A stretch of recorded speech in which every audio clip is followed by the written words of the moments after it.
आज़ादी के बाद जितनी भी सरकारें आईं, उसमें बिहार सबसे पिछड़ा राज्य शायद शुरू से रहा है।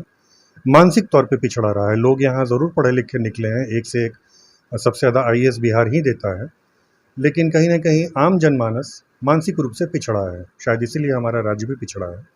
हर सरकार सिर्फ इसी बात पे फोकस करता है कि कैसे लोगों को रोज़गार मिले दूसरे राज्य में जाकर। अपने राज्य में रोज़गार की व्यवस्था हो, कल कारखाने लगे। किसी भी सरकार ने ये प्रयत्न नहीं किया। हाँ, इतना ज़रूर हुआ है कि पिछले 30-35 साल में जो लगे हुए कारखाने थे वो बंद हो चुके हैं। कोई अगर व्यक्ति अपने घर में कहता है कि मैं कुछ कारखाना लगाना चाहता हूँ, मैं कोई उद्योग लगाना चाहता हूँ, तो सबसे पहले घर वाले मना करते हैं कि बेटा पढ़ गया हो, कोई नौकरी कर लो, कहीं सर झुका के जी हजूरी कर लो, 20, 30, 40, 50 हज़ार रुपये की नौकरी कर लो, घर कम से कम आराम से चलेगा।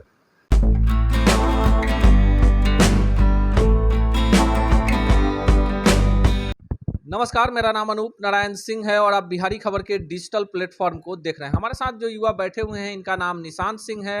विगत 2 दशकों से बिहार में रहकर रोजी रोजगार की तलाश में भटक रहे युवाओं को रोजगार तो दे ही रहे हैं, आशा की एक नई किरण भी निशांत जी दिखा रहे हैं। आज इस वीडियो में हम इनसे बात करेंगे कि बिहार के विकास में कैसे युवाओं की भागीदारी हो और रोजी रोजगार को लेकर जो निराशा है, बिहार में कल कारखाने हैं नहीं, और जिस तरह पलायन की पीड़ा आज़ादी के इतने वर्षों के बाद भी बिहार में है, सरकार की योजनाएं कहीं से भी युवाओं को स्वरोजगार के लिए प्रेरित नहीं कर पा रही है, तो इसके लिए जिम्मेवार कौन है? सबसे पहले निशांत जी, आपका स्वागत है। धन्यवाद। आपको क्या लगता है कि आज़ादी के इतने वर्षों के बाद भी अन्य प्रदेश इतने आगे हो गए, आपके यहाँ शुगर केन यानी चीनी मिलें थी बंद हो गई, जो भी छोटे मोटे रोजगार थे वो बंद हो गए, सरकारें आती हैं जाती है, पर इन सब चीज़ों के बारे में कोई नीति नियम नहीं बन पाता है, क्यों? मेरा ऐसा मानना है कि आज़ादी के बाद जितनी भी सरकारें आईं, उसमें बिहार सबसे पिछड़ा राज्य शायद शुरू से रहा है। मानसिक तौर पे पिछड़ा रहा है। लोग यहाँ ज़रूर पढ़े लिखे निकले हैं, एक से एक सबसे ज़्यादा आईएएस बिहार ही देता है, लेकिन कहीं न कहीं आम जनमानस मानसिक रूप से पिछड़ा है। शायद इसीलिए हमारा राज्य भी पिछड़ा है।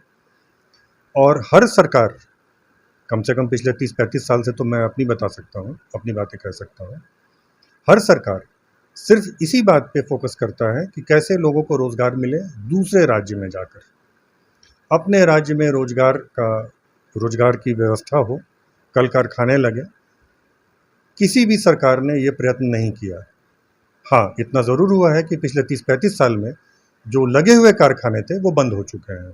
जब मैं छोटा था तो सुनता था कि पटना के पास फतुहा में ट्रैक्टर की फैक्ट्री है, मोटरसाइकिल की फैक्ट्री है, स्कूटर की फैक्ट्री है, न जाने कितने फर्टिलाइज़र फैक्ट्री थे, गन्ने की जो है ना मिल थी, चीनी मिलें थी, जूट का कारखाना था, पेपर का कारखाना था।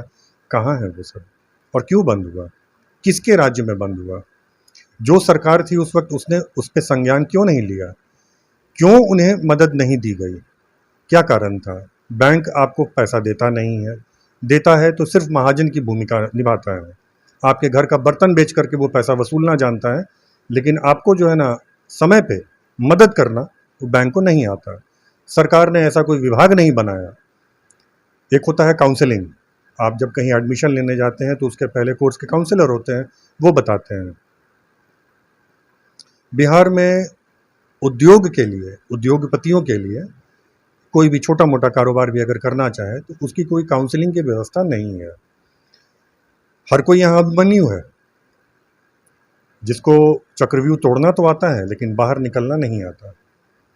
हर कोई यहाँ चाहता है कि हम ये काम करेंगे, वैसे करेंगे, फैक्ट्री लगाएंगे, इतने लोगों को रोज़गार देंगे, लेकिन उसको ये नहीं पता कि अगर ठोकर लगी तो कैसे संभलेंगे। उदाहरण है, भरे पड़े हैं, किसी का नाम लेना उचित नहीं होगा।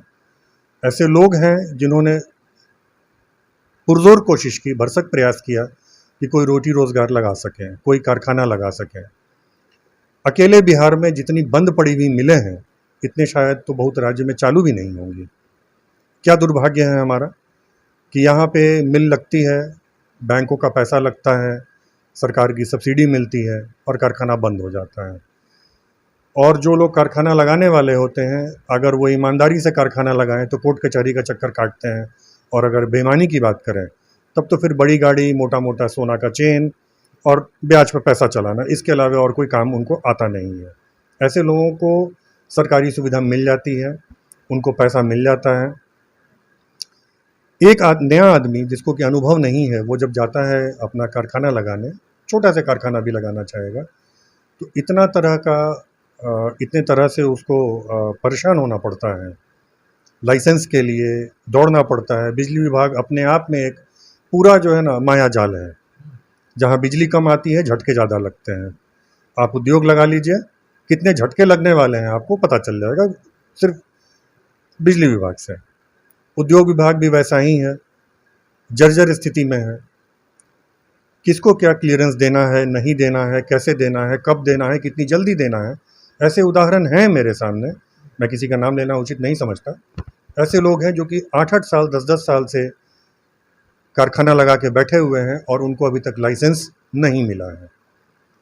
8 साल से कारखाना लगा के बैठने वाले व्यक्ति को लाइसेंस अगर ना मिले तो उसका एस्टैब्लिशमेंट कॉस्ट क्या होगा, ये सोचने वाली चीज़ है। और वो कैसे जी रहा है। अगर वो जहर खा लेता है तो किसको क्या फ़र्क पड़ेगा, किसी को नहीं। हम भी हो सकता है उसका नाम न लें, लेकिन वो जो अपने आजीविका के लिए और अपने साथ काम करने वाले लोगों के लिए जो लड़ाई लड़ रहा है, उसमें उस लड़ाई का सहभागी कौन है। अगर हम श्रेय लेना चाहते हैं तो हमें सहयोग करना पड़ेगा। ये सहयोग सरकारी नहीं है, व्यक्तिगत तौर पे नहीं है। यहाँ पैर खींचों की राजनीति चलती है और सबसे शुरुआत घर में ही होती है।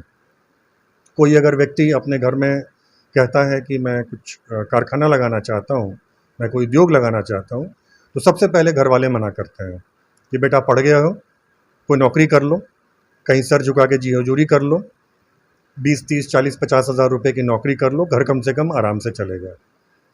वो खुद अपने लिए रोज़गार लगा पाए, अपने रोज़गार का बंदोबस्त कर पाए, 100-50 लोगों को नौकरी दे पाए, छोटा मोटा जो भी हो।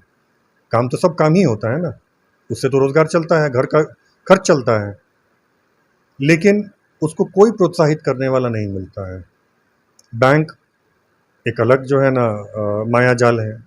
जो उसमें से निकल गया वो समझिए कि जो है ना पार हो गया, और बाकी फंसने वाले लोगों का नाम अक्सर अखबारों में देखा जा सकता है। चलिए, इतनी निराशा के बावजूद आपको क्या लगता है कि आखिर जब इतनी सारी चीज़ें हैं, सरकार सहयोग करती नहीं है, कृषिगत उद्योगों की बात कर ले तो बिहार का ही, अगर हम बिहार की ही बात कर ले, जो बिहार बचा हुआ है झारखंड बंटवारे के बाद, तो अगर बात करें तो हाजीपुर का केला, जो चिनिया केला विश्व प्रसिद्ध था, अब देखिए अस्तित्व की लड़ाई लड़ रहा है। मुजफ्फरपुर की शाही लीची अब विलुप्त होने के कगार पर है। मखाना की बात करिए, जो अपने अस्तित्व की लड़ाई लड़ रहा है। भागलपुर का सिल्क हो, कतरनी चूड़ा हो, या बहुत सारे खाद्य पदार्थों की बात करें, इसी बिहार में मॉर्टेन की फैक्ट्री हुआ करती थी। पूरे वर्ल्ड में वो जो चॉकलेट था प्रसिद्ध था। सरकारें आती है जाती है लेकिन बदलता नहीं। तो फिर इतनी निराशा के बाद आशा कहां से उत्पन्न किया जाए नए लोगों में? ये तो कहीं ना कहीं सरकार को शुरुआत करनी ही पड़ेगी।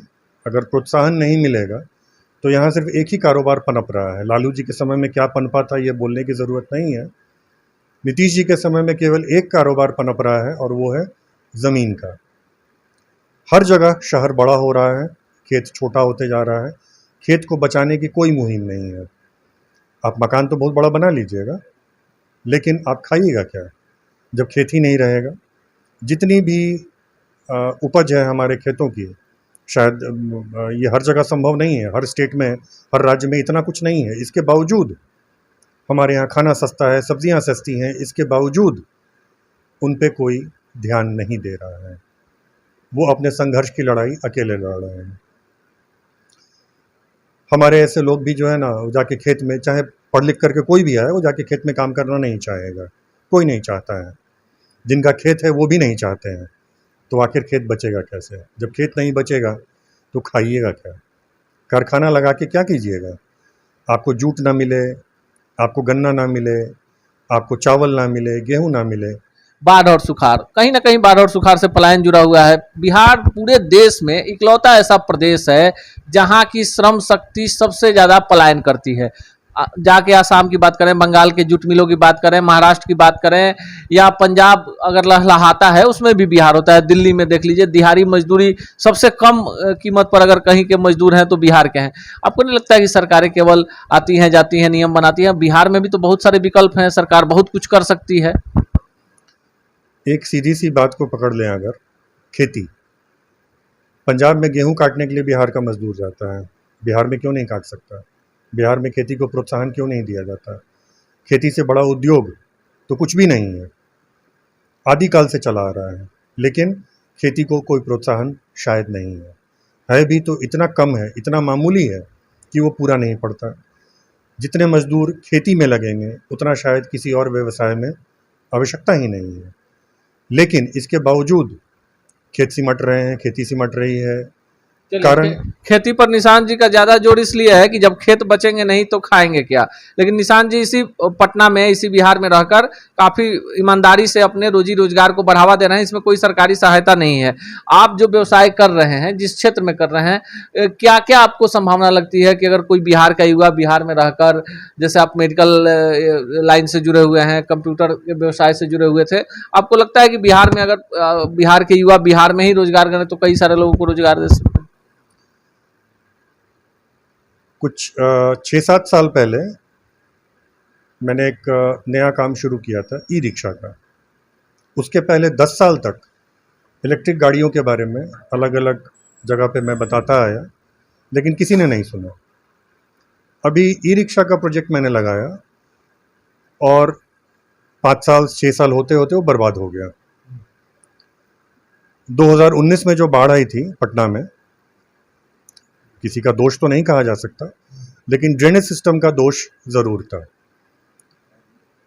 और मेरी सारी गाड़ियां डूबकर बर्बाद हो गई। उनके मरम्मत के लिए जो नए पुर्जे आए उनकी चोरी हो गई, FIR किया हुआ है, लेकिन आज 3 साल के बाद भी कोई सुनवाई नहीं है। गाड़ियां खरीदने में जो पैसा मैंने बैंक से लिया था, मुझे जैसे तैसे अपनी ज़मीन बेच करके वो पैसा चुकाना हुआ, मैंने चुका दिया। मेरी गाड़ियां आज भी पड़ी हुई सड़ रही हैं।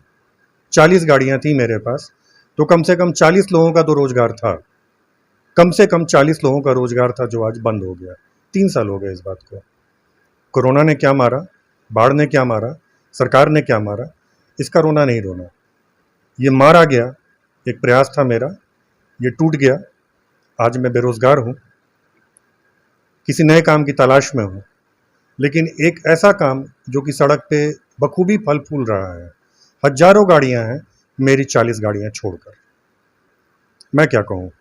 चलिए, ये निशांत जी हैं और ये साफ गोई के साथ इस बात को स्वीकार कर रहे हैं कि बिहार के विकास की बातें राजनीतिज्ञ तो करते हैं, पर पूरी ईमानदारी से अगर काम होता तो बिहार में जितने भी कल कारखाने थे वे बंद नहीं होते। इन्होंने यह भी कहा कि अन्य प्रदेशों में जितनी चालू फैक्ट्रियां हैं उससे ज्यादा बिहार में बंद फैक्ट्रियां हैं। सरकारें आती हैं जाती हैं, ना सत्ता और ना विपक्ष एक दूसरे पर दोषारोपण कर सकता है। जो लोग आज विपक्ष में हैं 17 वर्षों से बिहार की सत्ता पर काबिज थे, और जो लोग सत्ता में आए हैं उन्होंने भी लंबे वक्त तक बिहार पर शासन किया है। ऐसे में अगर बिहार में अगर सुई की फैक्ट्री तक नहीं लगती है तो ये आम जनता को समझना है कि जब वोट का समय आता है तो यही लोग जाकर सपने दिखाते हैं, पर जब सपनों को पूरा करने की बात आती है तो दोषारोपण एक दूसरे पर करके आपको ठगने का काम करते हैं। जनतंत्र में जनता मालिक है। अगर बिहार का विकास नहीं हो रहा है तो ये बिहार की जनता को सोचना है कि आप सत्ता सियासत किन हाथों में दे रहे हैं, जो आपके लिए जन भागीदारी का एक ईमानदार कोशिश कर सकता है।